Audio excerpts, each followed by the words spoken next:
क्या हम अब भी फैब इनटेक ऑप्ट कर सकते हैं या नहीं कर सकते। इससे पता चल जाएगा इसका वीजा आएगा ही नहीं आएगा। जो फैब इनटेक के लिए जिनकी प्रोसेस चल रही है ना, ज्यादातर लोगों की भाई जीटी पे ही अटकी हुई है जान उनकी। कि पार्ट टाइम का सिनेरियो क्या रहेगा फैब इनटेक में, तो वो बता देता हूँ।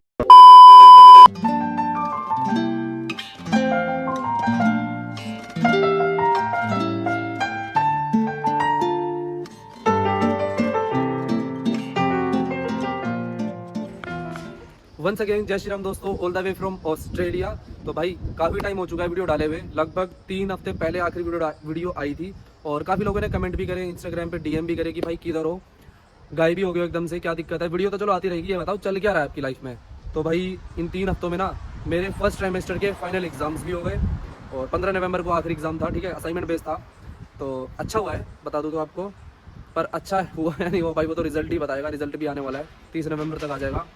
प्लस तबीयत ख़राब हो गई थी मेरी, ठीक है, गला ख़राब हो गया था काफ़ी, तो इसलिए मैंने सोचा यार वीडियो बनाऊंगा, बोला जा नहीं रहा है तो क्या फ़ायदा रहेगा, आवाज़ ही अच्छी नहीं आएगी, बेसुरी आवाज़ आएगी। साथ में थोड़ी सी मेंटल हेल्थ ख़राब हो चुकी थी, क्योंकि भाई उसका रीज़न एग्ज़ाम चल रहे थे, पार्ट टाइम चल रही थी, साथ में भाई थोड़ा सा बुखार भी हो गया था।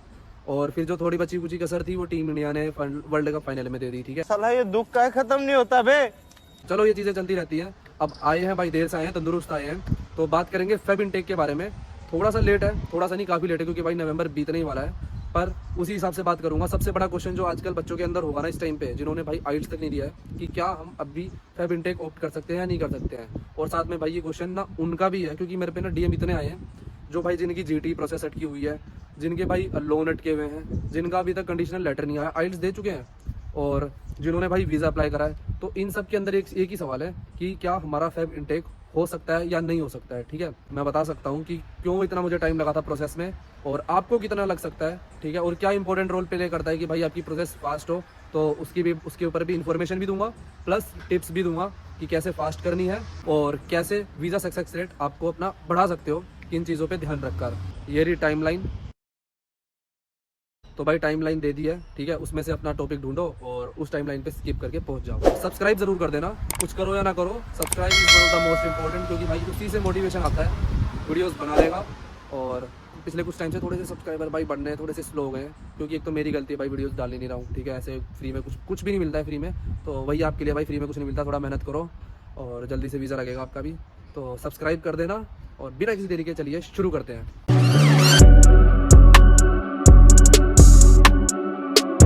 तो गाइस फेब इनटेक भाई बिल्कुल सर पर आ चुका है और नवंबर भी बीत गया है। काफ़ी बच्चों ने आइल्स नहीं दिए हैं, काफ़ी बच्चों की प्रोसेस बीच में अटकी हुई है, और सबके दिमाग में एक ही क्वेश्चन है कि क्या हमारा फेब इनटेक हो पाएगा या नहीं हो पाएगा, क्योंकि भाई सभी चाहते हैं जल्दी से जल्दी प्रोसेस खत्म हो, जल्दी से टेंशन खत्म हो और जल्दी से ऑस्ट्रेलिया आ जाए हम। तो भाई पूरा क्वेश्चन ना सिर्फ एक ही वर्ड पर डिपेंड करता है, पूरा आंसर सॉरी, वो है भाई फंड्स। अगर आपके फंड्स प्रिपेयर्ड है, फंड्स मजबूत हैं, तो बिल्कुल आप फेब इनटेक ऑप्ट कर सकते हो। अब भाई जिनको नहीं पता कि फंड्स क्या है, तो उनको एक छोटा सा ओवरव्यू दे देता हूँ। तो फंड्स भाई आपकी फाइनेंशियल स्टेटमेंट है, जो पैसे आप भाई अपने बैंक में डिपॉजिट करते हो और ऑस्ट्रेलियन गवर्नमेंट को सेटिस्फाई करने के लिए दिखाते हो, ठीक है। अब भाई सेटिस्फाई से मतलब मेरा मतलब कि हाँ भाई आपकी फाइनेंशियल कंडीशन स्ट्रॉन्ग है और आप ऑस्ट्रेलिया के अंदर सर्वाइव कर लोगे। जिनको अभी भी समझ में नहीं आया, तो यूके, कनाडा और ऑस्ट्रेलिया के बीच में कंपैरिजन करके बता देता हूँ। तो भाई यूके और कनाडा गवर्नमेंट की एक रिक्वायरमेंट है कि भाई आप स्टूडेंट वीज़ा अप्लाई कर रहे हो, तो आपको मिनिमम 28 डेज़ के लिए अपने बैंक के अंदर, लगभग वहाँ का एवरेज जो बैठता है, तो भाई 20 से 25 लाख आपको अपने बैंक अकाउंट्स के अंदर दिखाने हैं, और 28 डे के बाद आप भाई वीज़ा अप्लाई करोगे, और वीज़ा आने तक वो अकाउंट में ही रखे रहने चाहिए, ठीक है। अब भाई ऑस्ट्रेलिया के केस में क्या सीन है, पहली बात तो भाई वो जो 28 दिन के लिए वहाँ दिखाने पड़ रहे थे, यहाँ दिखाने पड़ते हैं 3 मंथ्स के लिए मिनिमम, और जो वहाँ 20-25 लाख रुपये एवरेज थे ना, वो यहाँ पे हो जाते हैं भाई 25 लाख रुपये मिनिमम, ठीक है। अब भाई दोनों उन कंट्री में भी और यहाँ ऑस्ट्रेलिया के अंदर भी, तो भाई ये 20-25 लाख रुपए डिपेंड कैसे करते हैं, तो ये डिपेंड करते हैं एनुअल एक्सपेंसेस प्लस आपकी 1 ईयर की फ़ी को मिला के। तो एनुअल एक्सपेंसेस फिक्स है ऑस्ट्रेलियन गवर्नमेंट के तरफ से, जो कि है 24,000 ऑस्ट्रेलियन डॉलर्स। तो उसको कन्वर्ट करोगे इंडियन करेंसी में, प्लस आपकी 1 साल की फ़ी इंडियन करेंसी में कन्वर्ट कर लो, उतने लाख रुपए आपको भाई अपने अकाउंट के अंदर 3 मंथ्स के लिए रखने हैं। अब ये 3 मंथ्स के लिए रखने के होते हैं, ऐसा कोई हार्ड एंड रूल नहीं है कि आपको 3 मंथ्स के लिए रखने ही रखने हैं। एक्चुअली भाई इंडिया के अंदर स्पेशली पैसा भाई हवा से आता है, तो ऑस्ट्रेलियन गवर्नमेंट को उसका बस प्रूफ चाहिए। तो जो भाई पैसा आपके अकाउंट में 3 मंथ से पड़ा है ना, तो उसको फिर कोई नहीं पूछता कहाँ से आया क्या आया। पर भाई जिनका जुगाड़ नहीं हो पा रहा है कि 3 मंथ तक भाई पैसे कैसे दिखाएं, कहाँ से लाएं इतना सारा पैसा, तो वो भाई लोन पर भी जा सकते हैं। लोन भाई आपका 1 हफ्ते में हो जाएगा, ठीक है। पर भाई इंडियन बैंक लोन इतनी इजीली देते भी नहीं है, उनको दे देते हैं भाई इजीली जो भाई लेके भागते हैं, हम जैसे को कोई बड़ी मुश्किल से देते हैं दौड़ा दौड़ा के। दूसरा, आप अपनी प्रॉपर्टी सेल कर सकते हो, क्योंकि दोनों केस में आपके पास प्रूफ है कि भाई ये रहा देखो हमारी रजिस्ट्री, हमने इतनी की प्रॉपर्टी सेल करी है, इससे हमने लोन लिया, ये रहा बैंक का सैंक्शन लेटर। तो काफ़ी बच्चों की प्रोसेस इसी में अटकी रहती है। और 1 जनवरी तक भी आपके भाई फंड्स प्रिपेयर हो गए ना, तो आप 1 जनवरी के तुरंत बाद अपना वीज़ा वगैरह अप्लाई कर सकते हो, ठीक है। और फंड्स प्रिपेयर होते रहेंगे, उसके साथ यूनिवर्सिटी से चलता रहता है, ऐसा कुछ नहीं है कि जीटी तभी दोगे जब फंड्स प्रिपेयर हो जाएंगे, कि फंड्स की तारीख कंप्लीट हो जाएगी, ठीक है। जीटी आप पहले भी दे सकते हो, कुछ दिन पहले भी। तो यूनिवर्सिटी के साथ साठ-गांठ रहती है एजेंटों की, तो कोई दिक्कत की बात नहीं है इस चीज़ में। तो भाई अब बात करता हूँ मैं यूनिवर्सिटीज़ की, कि यूनिवर्सिटी कितना ह्यूज रोल प्ले करती हैं आपकी वीज़ा प्रोसेस के अंदर, वीज़ा सक्सेस रेट के अंदर। तो भाई यूनिवर्सिटी ना एक हद तक काफ़ी अच्छा लेवल प्ले करती, अच्छे ह्यूज लेवल प्ले करती हैं। अब यूनिवर्सिटी सबसे पहले तो थ्री लेवल्स में डिवाइड है ऑस्ट्रेलिया के अंदर और वर्ल्ड के अंदर भी है। तो सबसे पहले आती है भाई लेवल 1 यूनिवर्सिटी, फिर आती है भाई लेवल 2 यूनिवर्सिटी, और फिर लेवल 3 यूनिवर्सिटी। काफ़ी बच्चों को इस चीज़ के बारे में पता होगा। तो जो लेवल 1 यूनिवर्सिटी का वीज़ा सक्सेस रेट होता है वो लेवल 2 से ना थोड़ा अच्छा होता है, और लेवल 2 का लेवल 3 से काफ़ी अच्छा होता है। तो अब भाई इससे मतलब क्या है, अगर आपने लेवल 1 यूनिवर्सिटी जैसे कि भाई यूनिवर्सिटी ऑफ वोलोंगोंग जो कि मेरी है, या फिर मोनाश यूनिवर्सिटी हो गई, यूनिवर्सिटी ऑफ एडिलेड हो गई, इनमें अप्लाई किया है, तो आपके चांसेस वीज़ा के काफ़ी हाई हैं। अब ऐसा क्यों होता है, क्योंकि भाई ये यूनिवर्सिटी ना एप्लीकेशन और जीटी वगैरह मतलब सारी चीज़ उन्हीं की प्रोसेस करती है, आगे उन्हीं को एम्बेसी तक भेजती है उनकी फ़ाइल, जिनका भाई उनको लगता है कि इसका वीज़ा बंदेगा, आएगा ही आएगा, ठीक है। क्योंकि लेवल 1 और लेवल 2 के केस में यूनिवर्सिटी ही आपकी प्रोफाइल को इतने अच्छे से छान मारेगी कि उसे पता चल जाएगा इसका वीज़ा आएगा ही नहीं आएगा। अगर आएगा तो ही आगे बढ़ाएगी, वरना भाई वो रिजेक्ट कर देगी।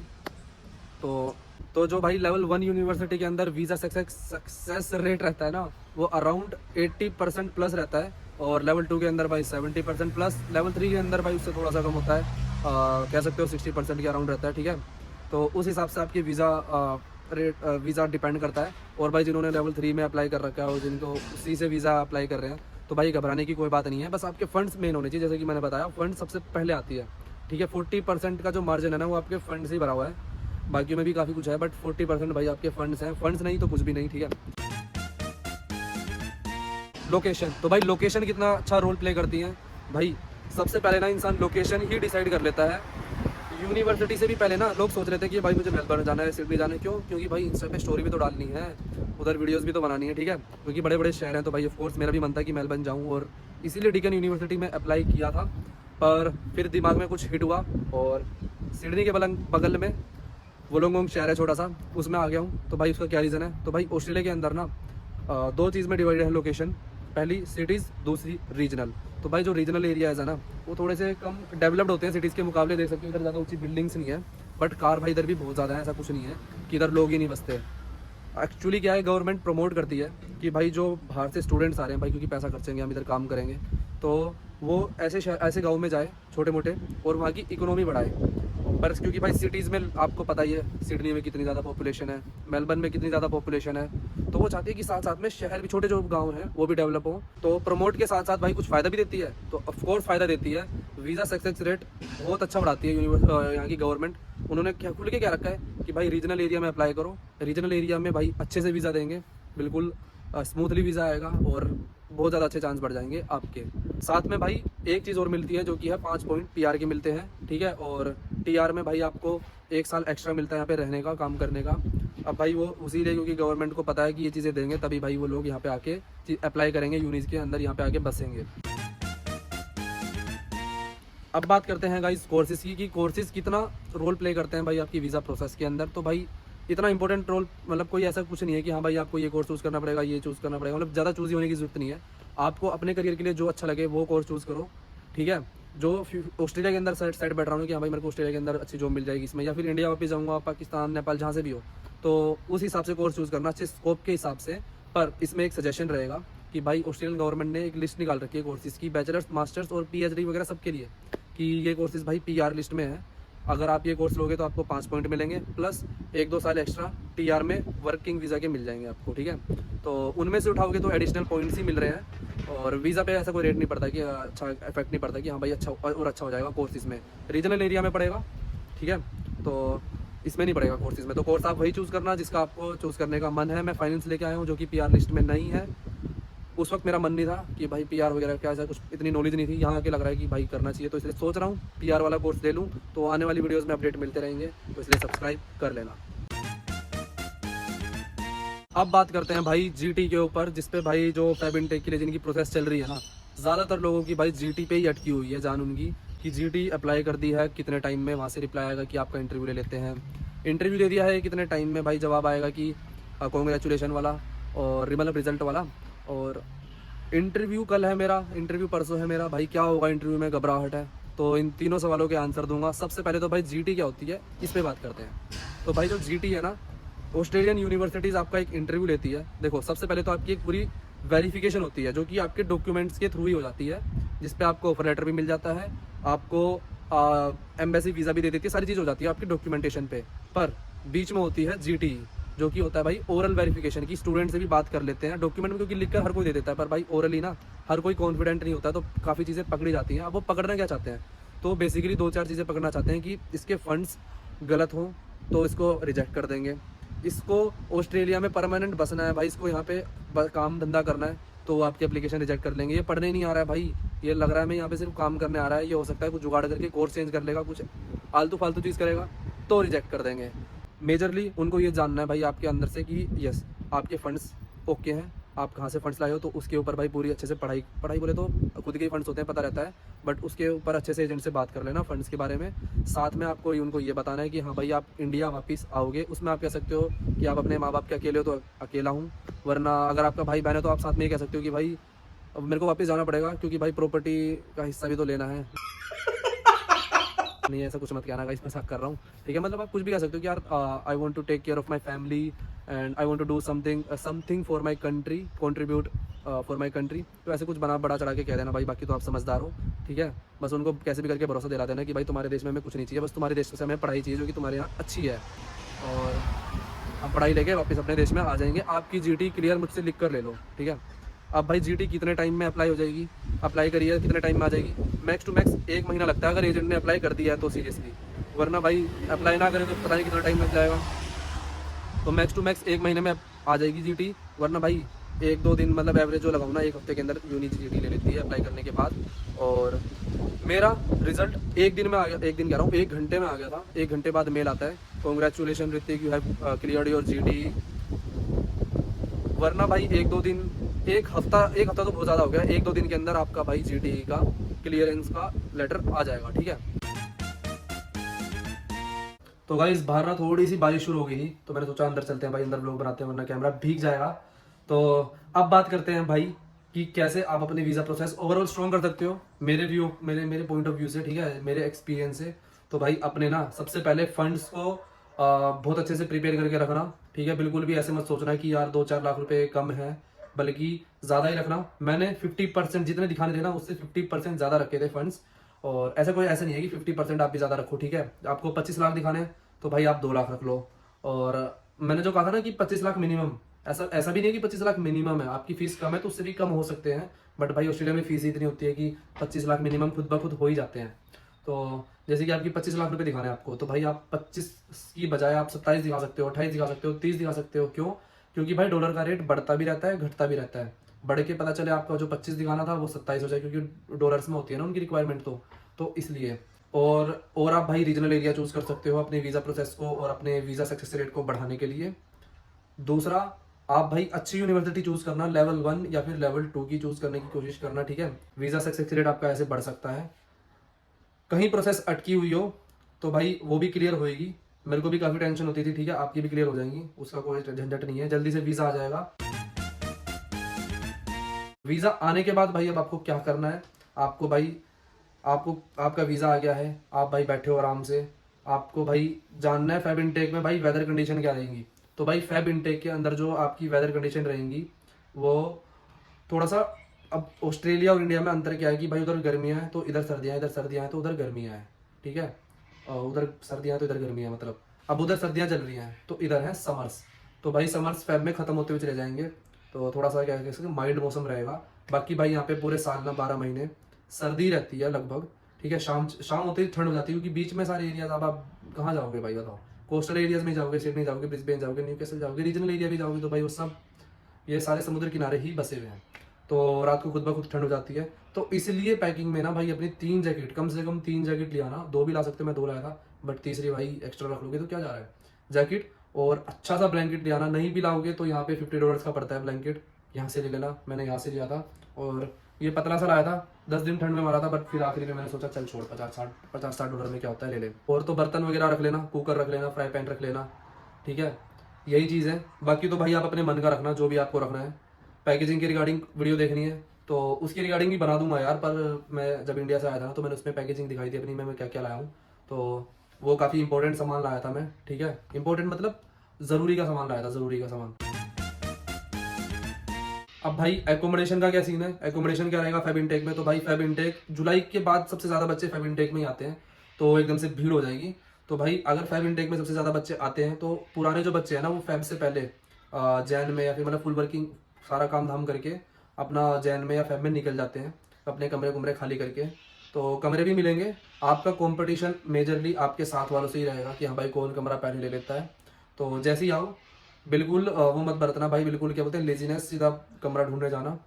और आप कमरा कहाँ ढूंढ सकते हो, इंडिया से बात करता हूँ सबसे पहले। इंडिया से तो भाई अगर आपका कोई रिलेटिव है तो आप अच्छे से जानते हो, पर अगर आपका कोई नहीं है तो आप एयरबीएनबी आप डाउनलोड कर सकते हो, वहाँ पे आप भाई जाओ, एयरबीएनबी में यूनिवर्सिटी की लोकेशन डालो। फॉर एग्जांपल मैंने यूनिवर्सिटी ऑफ वोलोंगोंग डाली, तो उसके अराउंड आस पास के सारे एयरबीएनबी आ गए, ऐसे आते हैं पर डे के हिसाब से, $40 $50। तो मैंने सबसे सस्ता था ना, 110 भी था भाई एक दिन का, मैंने सबसे सस्ता लिया $40 वाला, और 14 दिन के पैसे दिए उसे मैंने। पर 7 दिन में ना मेरे को रूम मिल गया था, तो मैंने बाकी 7 दिन के 5 दिन में मिल गया था, बाकी मैंने रिटर्न कर दिए उसको।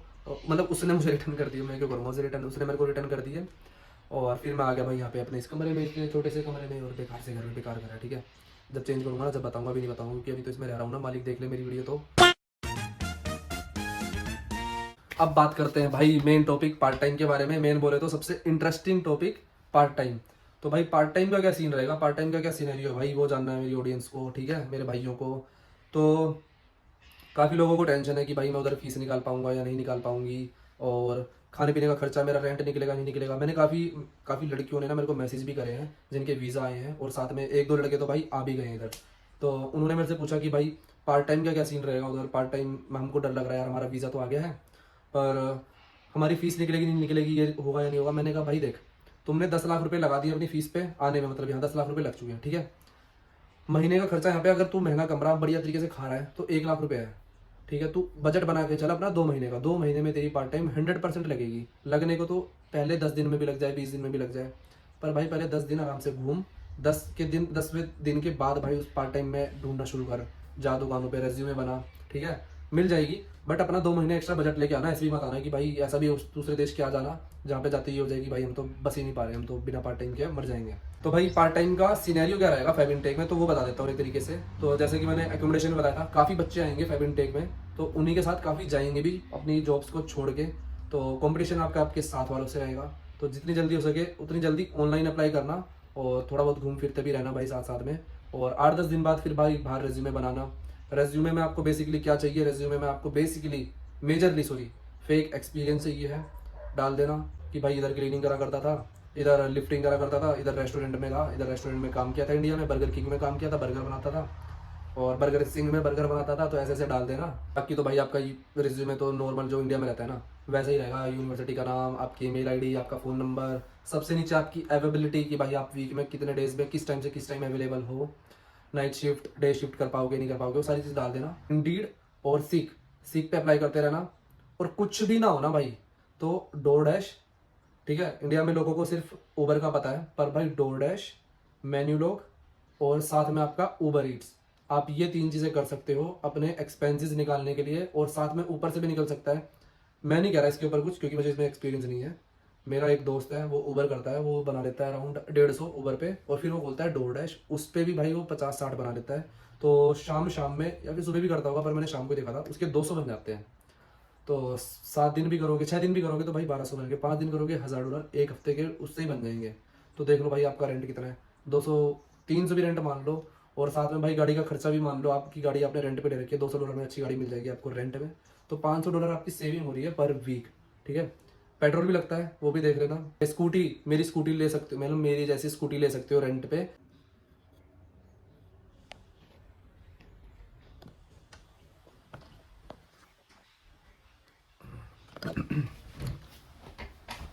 स्टोरेज फुल हो गई थी गाइस। भाई का सजेशन, आते साथ थोड़ा सा एक्सप्लोर करना लाइफ को, 7 8 10 दिन तक कोई टेंशन मत लेना, उसके बाद आप दोस्तों से साथ साथ में बात करना पार्ट टाइम के रिगार्डिंग।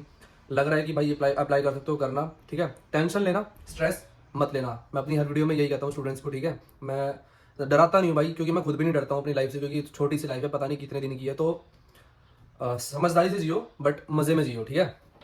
तो ये था भाई आपकी पूरी वीडियो के ऊपर। और जिनकी भी भाई वीज़ा प्रोसेस अटकी हुई है कहीं पे, या फिर जो भी भाई सोच रहे हैं कि यार फेब इनटेक नहीं हो पाएगा, जिनका बाई चांस किसी भी अनलकी तरीके से, तो गाइज डोंट वरी, मार्च भी है, अप्रैल भी है, बीच बीच में इनटेक भी आते हैं, जुलाई और फेब ही नहीं है, बट कोर्सेज थोड़े कम रहते हैं। अगर कोर्स उसमें पढ़ रहा है तो ठीक है, वेल एंड गुड, वरना भाई जुलाई में आ जाना, देर से आना बट तंदुरुस्त आना, ठीक है। कोई जल्दी भी नहीं है ऐसी। जो आपको टेंशन वहाँ हो रही है ना, उससे ज़्यादा टेंशन आपको इधर वेट कर रही है। तो इधर कोई मज़े हैं, बट उससे ज़्यादा यहाँ पे टेंशन हैं काफ़ी ज़्यादा। तो उधर मज़े लो, और वीज़ा प्रोसेस कहीं अटकी हुई है उसके भी मज़े लो, और इस पार्ट को रिकॉर्ड करना है तो रिकॉर्ड भी कर लेना मेरी बात को, ठीक है।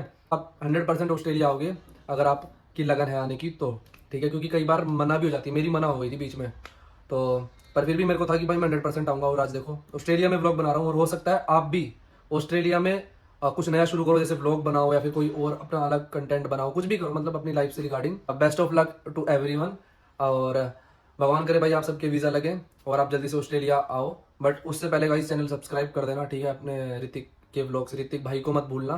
तो make sure to subscribe my YouTube channel. तीसरी बार बोल रहा हूँ, तीसरी चौथी बार बोल रहा हूँ वीडियो के अंदर, क्योंकि गाइस करते नहीं हो सब्सक्राइब, तो कर लिया करो, मोटिवेशन मिलता है भाई। तो ये था आज की वीडियो के लिए, मिलते हैं अपनी अगली वीडियो में। और मेरी छुट्टी चालू हो चुकी है, तो नई नई मस्त मस्त वीडियो लाता रहूँगा टाइम पर। तो मिलते हैं अपनी अगली वीडियो में, तब तक के लिए जय श्री राम।